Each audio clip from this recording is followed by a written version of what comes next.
آج المقابلہ میں ہم ایک ایسی شخصیت پر بات کریں گے جن کا ذکر اسلامی اور کرسچن دونوں روایات میں انتہائی احترام کے ساتھ کیا جاتا ہے، حضرت ادریس، جنہیں کرسچینٹی میں اینوک کے نام سے جانا جاتا ہے۔ کہا جاتا ہے کہ حضرت ادریس حضرت آدم کی 7ویں نسل میں سے تھے، اور وہ ان چند خوش نصیب ہستیوں میں سے ایک تھے جنہیں اللہ نے زندہ آسمان پر اٹھا لیا۔ یہاں یہ بتانا بھی مناسب ہوگا کہ اسلامی اور ابراہیمی روایات کے مطابق جن عظیم ہستیوں کو آسمان پر زندہ اٹھایا گیا، ان میں عام طور پر 4 نام لیے جاتے ہیں: حضرت ادریس، حضرت عیسیٰ، حضرت الیاس، حضرت خضر۔ لیکن بعض اسرائیلی روایات میں خضر کی جگہ ایلیاہ کا ذکر بھی آتا ہے کہ انہیں آسمان پر اٹھایا گیا۔ حضرت ادریس کی شخصیت ہمیشہ سے ہی انتہائی طلسماتی اور پراسرار مانی جاتی ہے۔ اس سے پہلے کہ ہم کرسچینٹی میں حضرت ادریس یعنی اینوک کی مافوق الفطرت حیثیت اور اس سے جڑے اسرار پر روشنی ڈالیں، آئیے پہلے یہ دیکھتے ہیں کہ اسلام میں حضرت ادریس کا کیا مقام ہے۔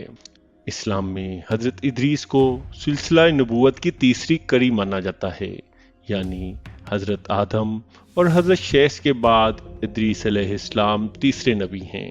اسلامی روایات میں انہیں علم و ہنر اور تحریر جیسے عظیم فنون کا بانی کہا جاتا ہے۔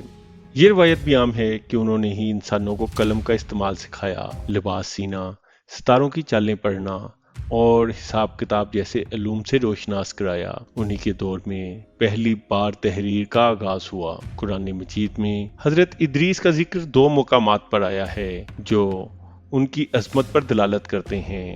سورہ مریم میں فرمایا گیا، اور کتاب میں ادریس کا بھی ذکر کرو، بے شک وہ سچے نبی تھے، ہم نے انہیں بلند مقام عطا کیا۔ اور اسی طرح سورۃ الانبیاء میں فرمایا گیا، اور اسماعیل، ادریس اور ذوالکفل یہ سب صابر لوگ تھے، ہم نے انہیں اپنی رحمت میں داخل کیا، بے شک وہ نیک لوگوں میں سے تھے۔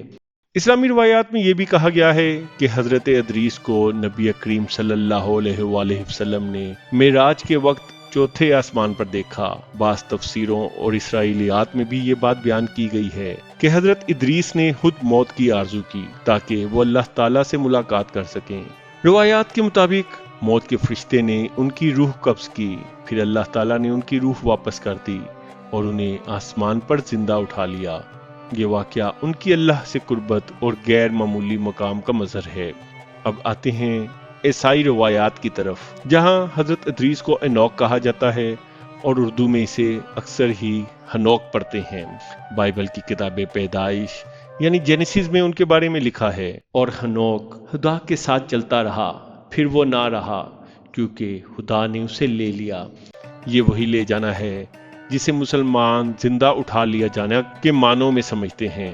یہاں ایک اہم بات یہ ہے کہ کرسچینٹی میں اینوک کا ذکر نبی کے طور پر نہیں بلکہ ایک نیک اور پرہیزگار انسان کے طور پر کیا جاتا ہے، اور ان سے منسوب ایک کتاب بہت مشہور ہے جس کا نام ہے بک آف اینوک۔ یہ کتاب بائبل کا باقاعدہ حصہ نہیں، لیکن ڈیڈ سی سکرولز میں اس کے نسخے دریافت ہونے کے بعد یہ ایک موافق الفطرت اور پراسرار کتاب سمجھی جانے لگی۔ بک آف اینوک میں بیان کیا گیا ہے، فرشتے زمین پر آئے اور واچرز کہلائے، انہوں نے زمین کی عورتوں سے تعلقات قائم کیے اور ان سے نیفیلیم نامی عجیب و غریب اور طاقتور مخلوق پیدا ہوئی۔ اینوک کو ان باغی فرشتوں کے خلاف اللہ کی طرف سے وارننگ دینے کے لیے بھیجا گیا۔ اس کتاب کے مطابق اینوک کو آسمان پر لے جایا گیا اور وہاں انہیں میٹاٹرون کا درجہ دیا گیا، یعنی ایک ایسا فرشتہ جو دوسرے تمام فرشتوں پر نگران اور اللہ کی طرف سے حساب کتاب لکھنے والا تھا۔ یہ مقام اینوک کو ایک عام انسان سے ایک فرشتہ نما وجود بنا دیتا ہے۔ اب دونوں ریلیجنز میں پائی جانے والی مماثلتوں اور ڈفرینسز کو دیکھتے ہیں۔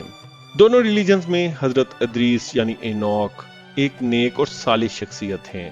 دونوں ریلیجنز میں ان کے زندہ آسمان پر اٹھائے جانے کا تصور موجود ہے۔ دونوں میں انہیں علم و حکمت کا منبع مانا جاتا ہے، لیکن اسلام میں ادریس نبی ہیں جبکہ کرسچینٹی میں اینوک صرف ایک نیک انسان کے طور پر جانے جاتے ہیں، نبی کے طور پر نہیں۔ اسلام میں وہ انسان ہی رہتے ہیں، جبکہ کرسچینٹی کی بک آف انوک میں وہ میٹاٹرون نامی مفوق الفطرت وجود بن جاتے ہیں۔ اسلام میں ان کے اعمال محدود اور زمین سے جڑے ہیں، جبکہ بک آف انوک میں وہ آسمانی حساب کتاب، فرشتوں کی عدالت اور کائناتی رازوں میں شریک ہوتے ہیں۔ تو ہم کہہ سکتے ہیں کہ اگرچہ اسلام اور عیسائیت دونوں حضرت ادریس یعنی اینوک کو ایک بلند شخصیت کے طور پر دیکھتے ہیں، تاہم ان کے مقام اور کردار کے حوالے سے دونوں ریلیجنز میں واضح فکری اختلافات پائے جاتے ہیں۔ اسلامی روایات انہیں ایک نبی اور انسان کے طور پر پیش کرتی ہیں، جبکہ کرسچین روایات